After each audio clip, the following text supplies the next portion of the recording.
First things first, welcome to my channel. And if you read the title, you're most likely an AOT fan ready to dislike the video and leave a negative comment. But hear me out, you might find yourself agreeing with some of my points. Before I explain what those points are, I'd like for you to like, comment, subscribe, and share the video if you enjoy it and if you want to see this more analytical side of otaku culture. I also want to make it clear that I'm speaking from a longevity standpoint, not anything regarding the story itself and on how good of a story it is. So no, I'm not going to come in here with any false critiques or anything talking about its ending. That's not what this video is about. So with that being said, let me start with my first point. Section 0. What I mean by longevity.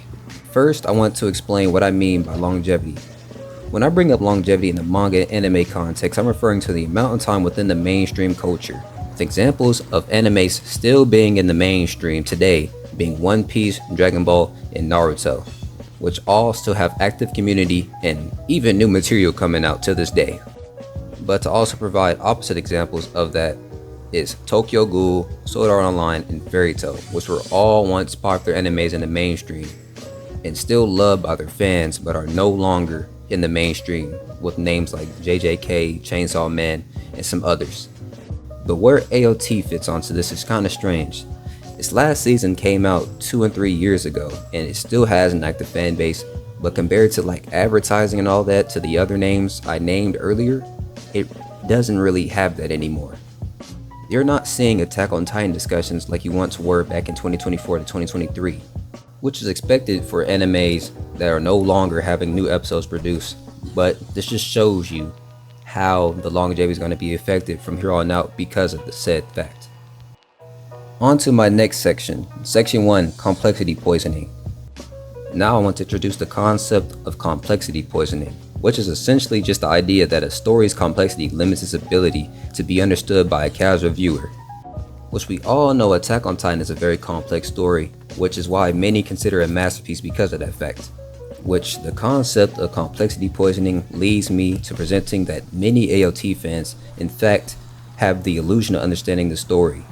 I say this because a large portion of them don't actually know the story off of the story alone. Many have to go watch 45-minute video essays on the mysteries or other foreign content to truly grasp what they've just watched. That might not seem like a bad thing, but when you think about many consider Attack on Titan as a masterpiece because of its complex, interlocked story, people not truly understanding the story can make them see it as a great show, but not the masterpiece many see it as.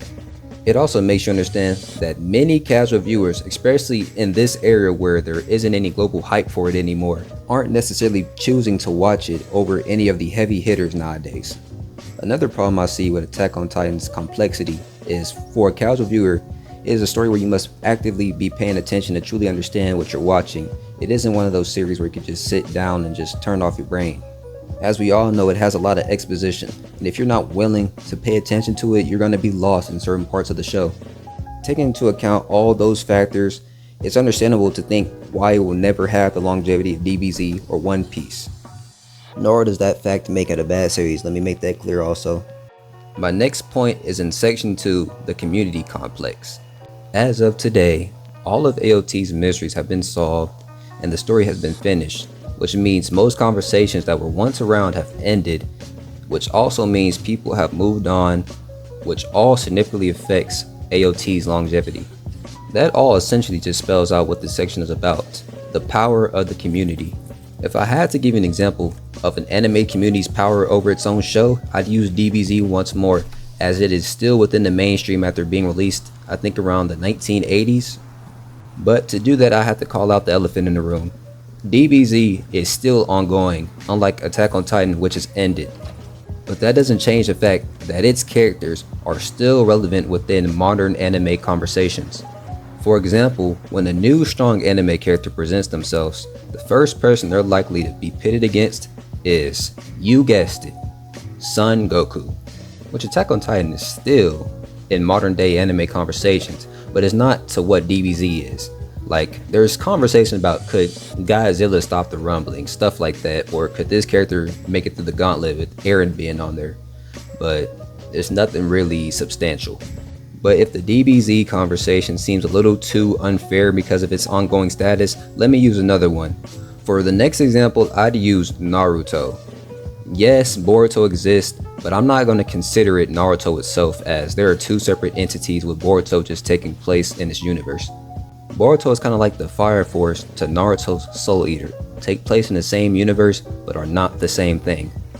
You could pick up one or the other and feel like you're reading a completely different series than the other one. Naruto is a perfect example for me, as it ended in 2014 and some of its most popular characters did not appear in Boruto, like Madara, Itachi, Pain, and are still relevant in modern day anime conversations. Which its community is also still very active, like on YouTube, where there's still hundreds of Naruto videos being made every single year, which means its community is still keeping it relevant. For section 3, I want to begin to talk about glass characters. When I say glass characters, I'm referring to characters who are see-through, or if I have to put in a more literal sense, characters who aren't rememberable or aren't special. This isn't saying AOT doesn't have any rememberable or iconic characters, as they have Levi, Armin, Mikasa, Commander Irvin, Zeke, Reiner, all memorable characters with iconic moments, but outside these select few characters, none are really memorable. To argue in AOT's favor, it isn't a character-driven story, it is a macro story, which is more focused on the complexity of its world and the interwebs of it, which is often a complete opposite of shonen animes. Taking that into account, it still doesn't help that it doesn't have as many memorable characters as it should have, which will bring audience attachment lower than it would have been if they did have more. To give you an example and to show you how beneficial memorable characters are to a series, I'll present you with characters from the big three and show you how they affected those series' longevity. Also, to make it more even, I'll only focus on side characters and not the MCs, starting with Naruto. For Naruto, make Kakashi, Itachi, and Sasuke. And yes, Sasuke is a side character, as memorable as Connie or Historia, the franchise loses some of its most popular characters and merchandise producers. Same thing would happen if you made Zoro, Sanji, and even Doflamingo as memorable as Connie or Historia, and Yoruichi, Uyehara, and Kenpachi for Bleach. To really make it clear on how drastic that change would be, the series would really look unrecognizable if they're half as special or memorable as they are. Which means the big three might not even be the big three without them. Attack on Titan can still be Attack on Titan without Connie or Historia. You can replace them with anybody. And I'm not saying their role, I'm saying their presence. But now that I made that clear, I want to move on to section 4, the partner. This section is the most subjective, but ultimately one of the most important. What this section is about is what is applied from the anime to your own personal life. For example, Goku teaches me to break my limits. Rock Lee teaches me that perseverance goes beyond just pure talent, and the Straw Hats show me the power of found family. Attack on Titan for me personally doesn't have any of those lessons or anything I can use in real life, but that's not to say that there isn't any there at all. But that is the last section I have before the conclusion. I want to say AOT is still a masterpiece despite those factors. It's just Attack on Titan might not be as legendary as DBZ, One Piece, and Naruto, but it'll still be a legendary series to the people who watched it when it was still active. But the vision I have for AOT in the long term is something like Berserk, loved by hardcore anime fans, but often overlooked for the new popular animes out around the time. With that being said, let's go ink our own path, Gaijinist. And I also apologize for my commentary. This is my first video, and also I have a stuttering problem, so hopefully I can get better at that as I start making more videos. But look out for the next one that'll come out, which is going to be how Naruto was almost the DBZ.